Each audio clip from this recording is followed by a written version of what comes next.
Hello and welcome to the Print Political Adda. In this discussion, I am joined by my colleague Sania Dhingra, who covers politics, and Ambassador Pawan Varma, who wears multiple hats. He's an author, he's been a career diplomat, he's been an MP of the Rajya Sabha, and currently he is the national spokesperson of the Jan Suraj party. Thank you, Mr. Verma. So, if I may begin by asking you about these multi party delegations which have started fanning out across world capitals beginning yesterday. So, what exactly is the objective of such unconventional diplomatic initiatives?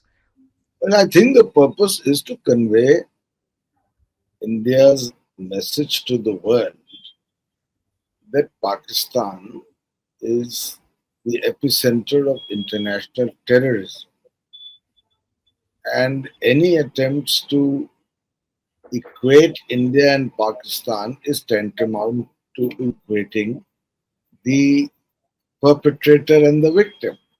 And I'm afraid there our message seems to be not resounding well enough in the world. You saw that after Operation Sindur, a ceasefire was called. You heard the statement of President Donald Trump, where, of course, perhaps to take credit for the ceasefire, he announced the ceasefire, but there was no word of condemnation or even a warning in his statement to Pakistan to desist from being a sponsor of state terrorism. And this is, to my mind, uh, particularly odd, for lack of a better word.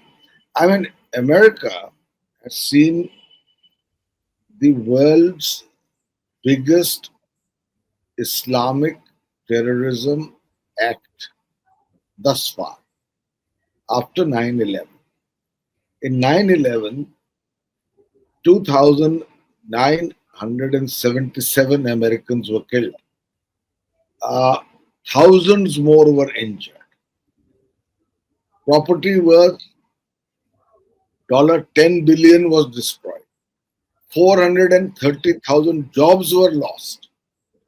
And even now, though survivors of that heinous attack, their lifespan has now been determined to be no more than 55, and the possibility of their cancer vulnerability has gone up by 30% because of the toxic exposure. That was the nature of that attack. And who was the perpetrator?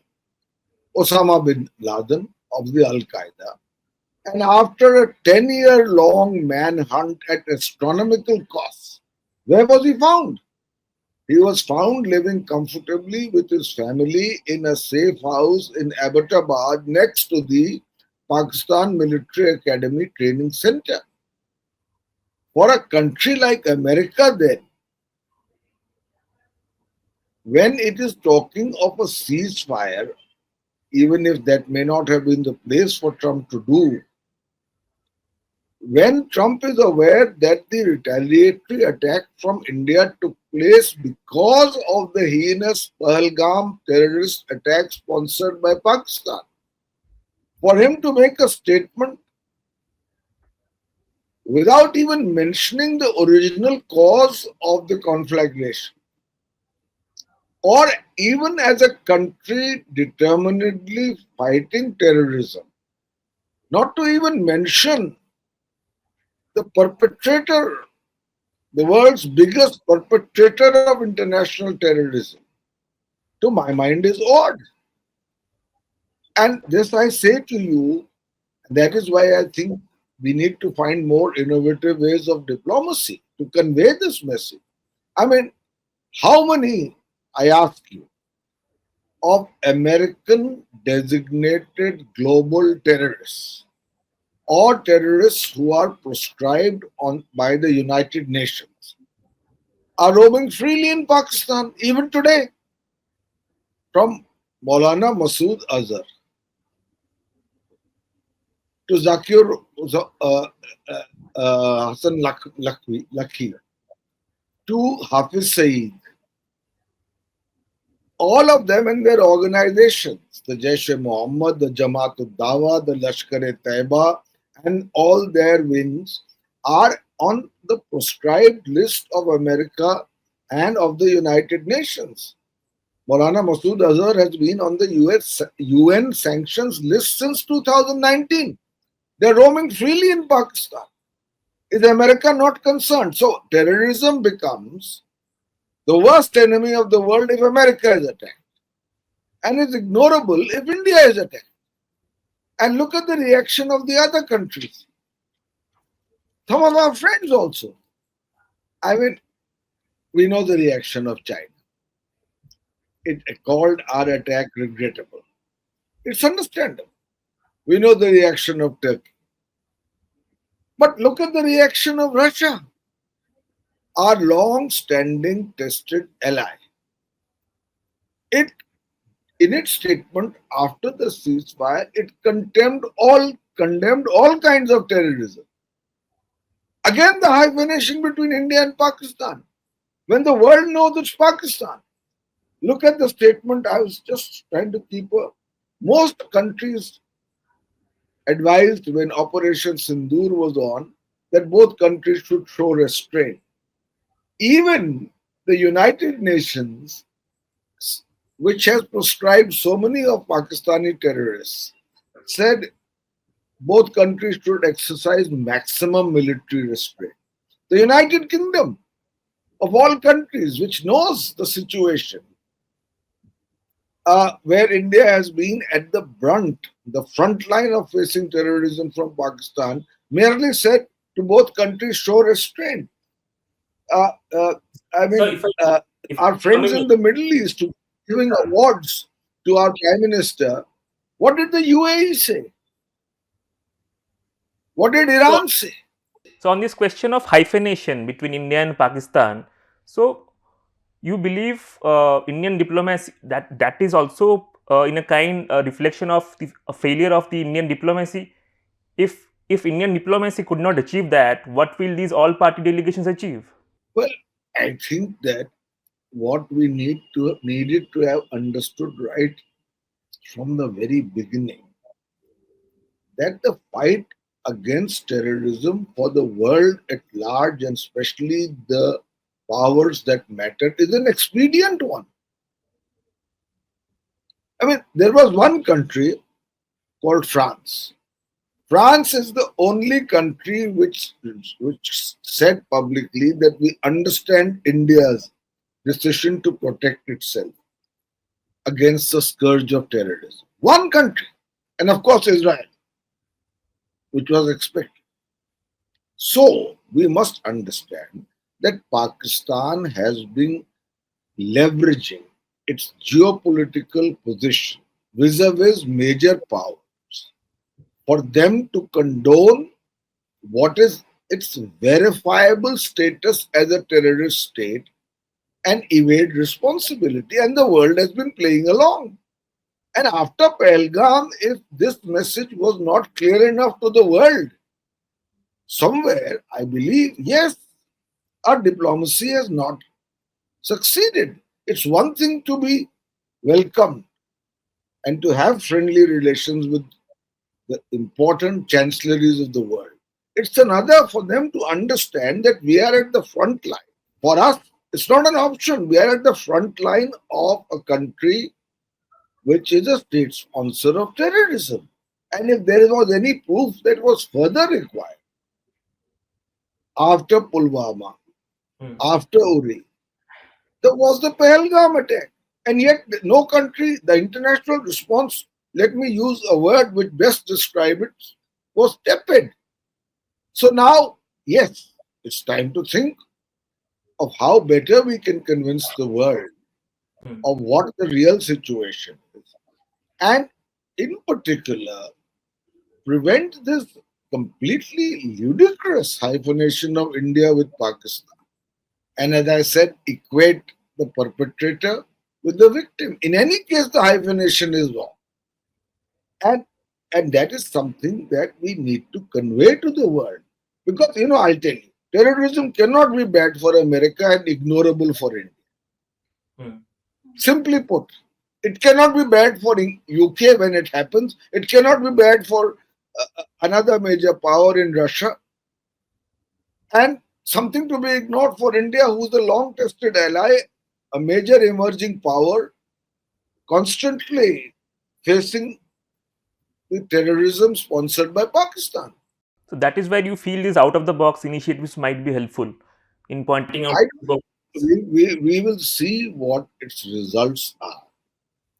And we will also see whether this innovative instrument of sending batches of MPs, on which internally there has been now so much controversy, Right. will be able to convey this message. But my essential point is that if after so long we still need to convey this message to the world, Hmm. what have we been doing so far? And sending batches of MPs to convey the same message which is writ large on the wall in their foreign chancelleries is perhaps a good idea. But we have to actually understand why the world is behaving like this. Yeah, Uh, Pakistan even got an IMF bailout at this time yes. after Pahalgam. So, what are these MPs going to achieve? I would like to be an optimist. I would like to congratulate the government for this initiative. But I am compelled to ruminate on the fact that somewhere India's position as a victim of terror is not sufficiently understood or appreciated by the world,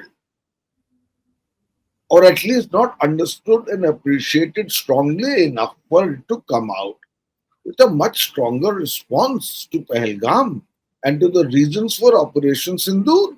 So, would you agree that the NDA government's policy of retaliation is in the future perhaps going to be more effective than the UPA's policy of strategic restraint, because that seems to have been effectively sort of jettisoned, and retaliation is, as the Prime Minister said, the new normal. So, how do you assess the two policies? The UPA's policy, and I've written about it both in my books, my speeches, and my columns, was, in my view, an almost complete failure. And let me add, so was the policy of the Atal Bihari Vajpayee government after Kargil. Let me start with Kargil just to illustrate what I'm trying to say. After Kargil, the world could be shown verifiable military intrusion into our territory.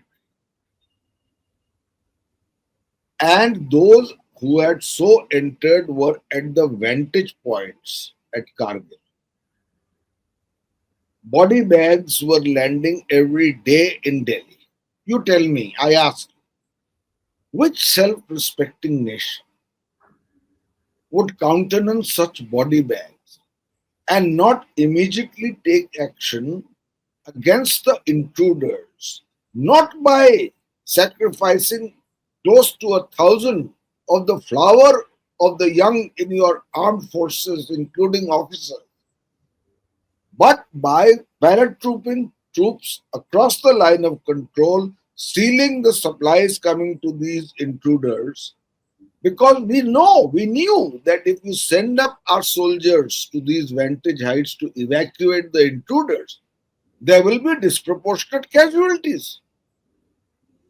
But at that time, the Vajpayee government went around collecting certificates of good behavior and restraint from the chancelleries of the world, many of which one must have been thinking that with so many Indian soldiers and officers dying, what is India really up to? Instead of defending itself, we have to defend ourselves. And similarly, let me come back to the UPA regime. I mean, to do nothing after the parliament, when the nexus is clearly established with Pakistan deep state, to do nothing after Mumbai in 2008 speaks of a fundamental weakness. We are done with good certificates of good restraint. And in that sense, I appreciate both the surgical strike and the Balakot strike, however you view them, because it showed our resolve to no longer be held ransom to so-called the nuclear threshold and to retaliate where our interests are involved. And Operation Sindur was perhaps on a wider scale a continuation of that, which I appreciate. But I'm afraid, in terms of the world understanding why we did it and the manner in which the ceasefire was announced, remains a little inexplicable. Sir, during Operation Sindur, we also saw the risk appetite between both India and Pakistan was quite high. So, do you think the India's Pakistan policy has also become riskier now? And going ahead, how does one stop both the countries from escalating further on? Not doing anything is more risky because it provides a license for Pakistan to continue with the killings of innocent Indians, assured of no retaliation. It is worth taking the risk of inflicting punishment for terrorism sponsored by Pakistan than to do nothing. Any self respecting nation would do that.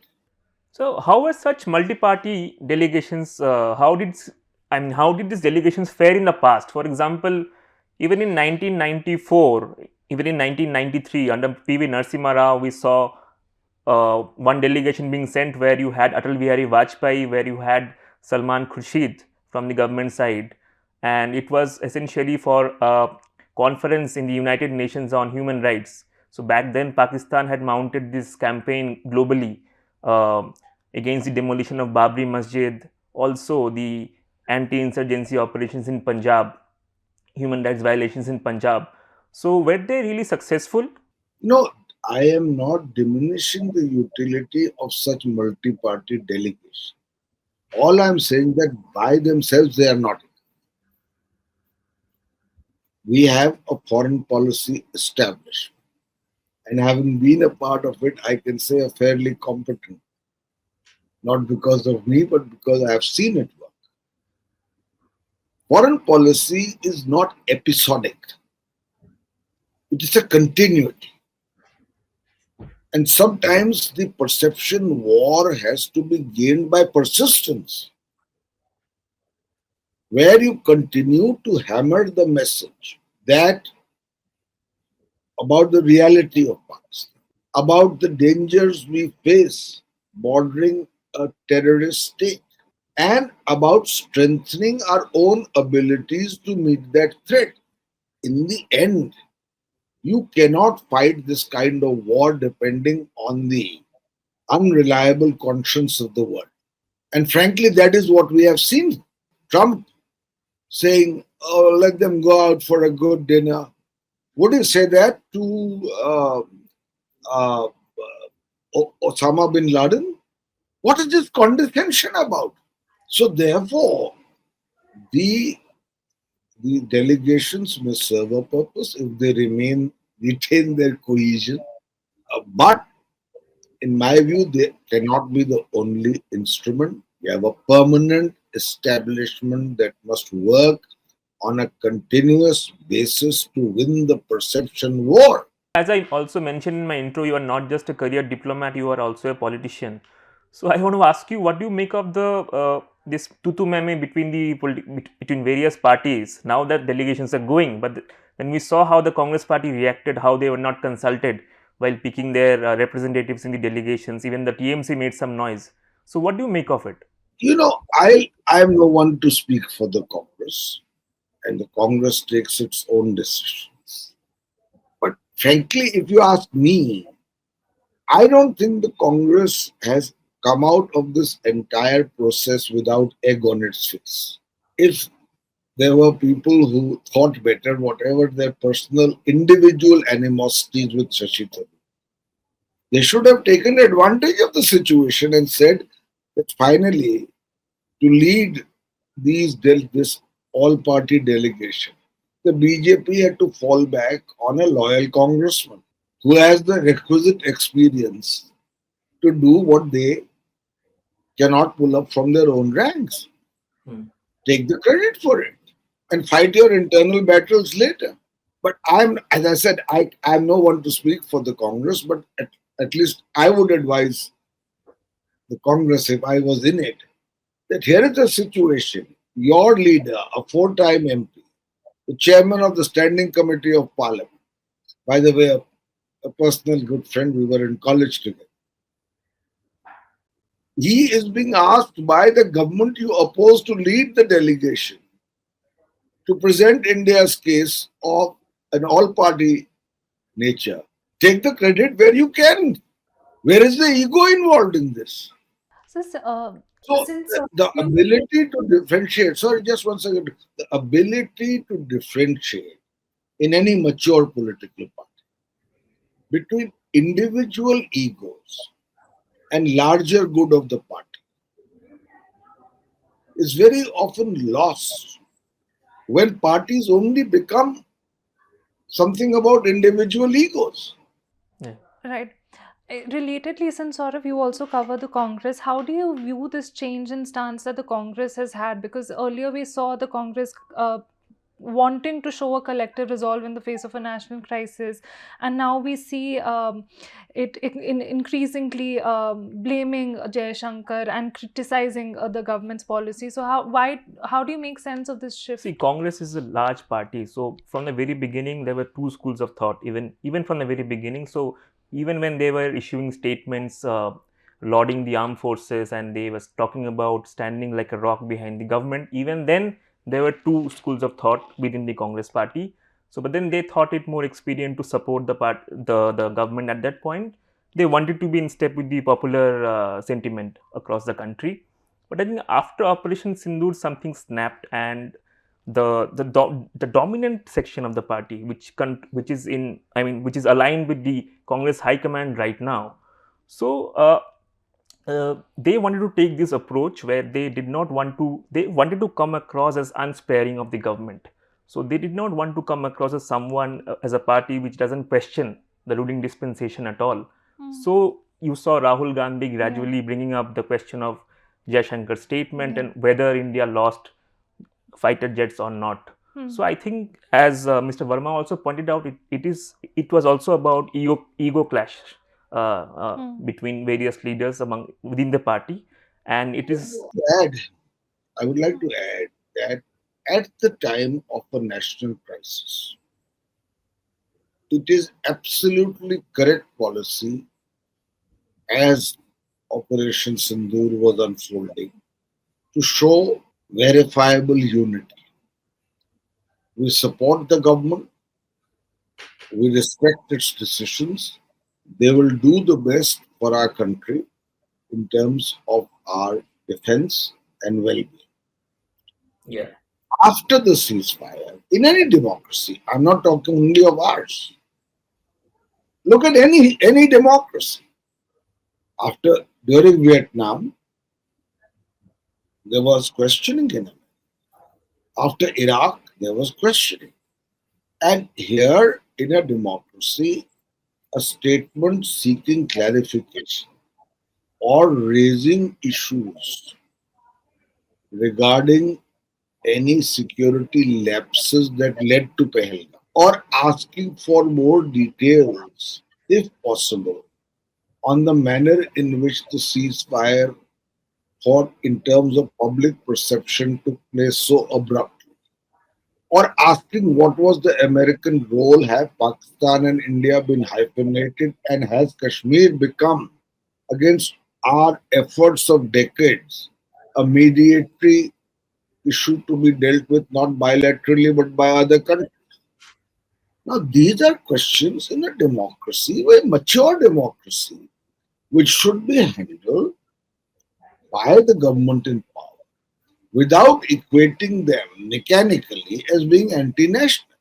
So do you feel the Congress party's demand to the government to convene a special session of the parliament or an all-party meeting? Do you think these are legitimate demands now that the dust has settled a bit? Certainly.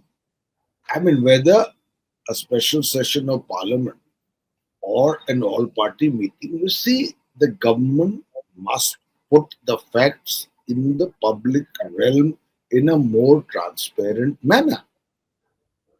As I said in the beginning, I respect the government's decision and I salute the bravery of our armed forces.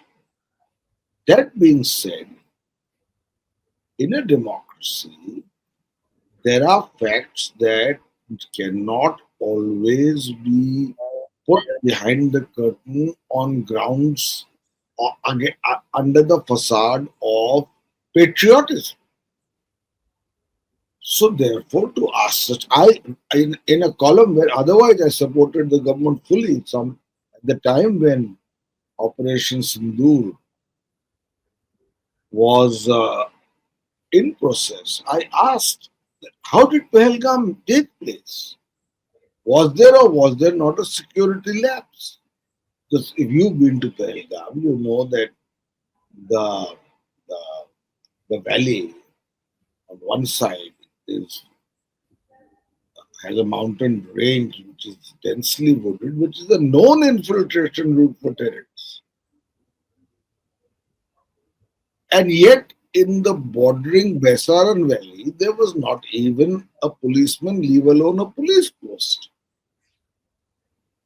So it's a question that, I mean, either we accept that we are North Korea, or we genuinely take pride in being a democracy where questions can be asked with good intent and responded to maturely to the extent possible in conformity with state confidentialities, where the demand for transparency or more information cannot be dubbed as being against India.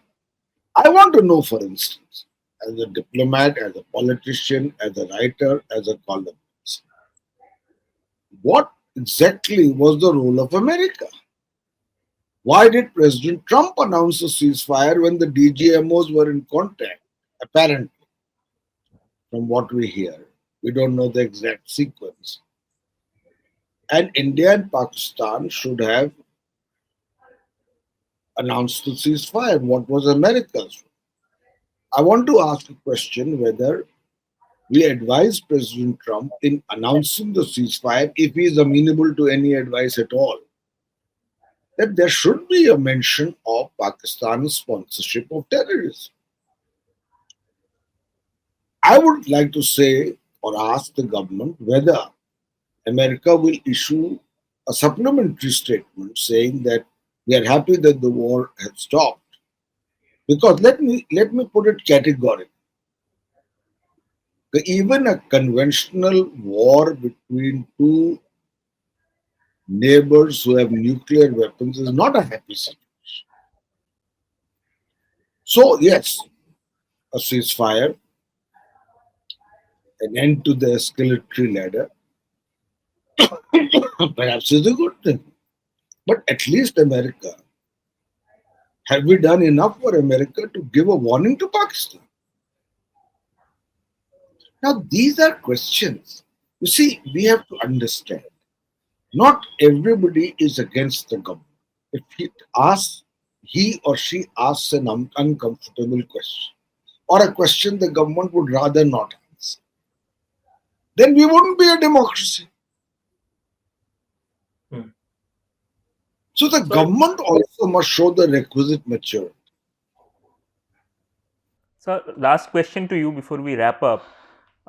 Staying on this question of the role of the US, so do you think New Delhi also failed to anticipate the kind of reaction that Trump could have come up with, considering the kind of politician that he is?